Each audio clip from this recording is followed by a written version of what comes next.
बांग्ला का अगला अक्षर है ए। ए।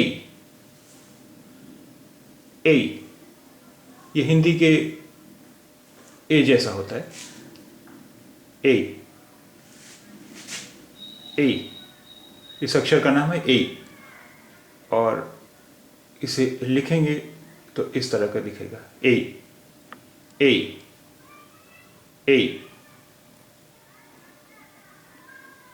अब बांग्ला का अगला अक्षर है ओई। ओई। ओई। इसे लिखने के लिए पहले तो हम ए लिखेंगे, ए लिखेंगे, और फिर उसके बाद ये लगा देंगे। अब ए पर हमने ए लगा दिया, ये हो गया, ये हो गया ओई। ओई। ए। ए। ओई। ओई। ए। ओई। ए। ओई। ए।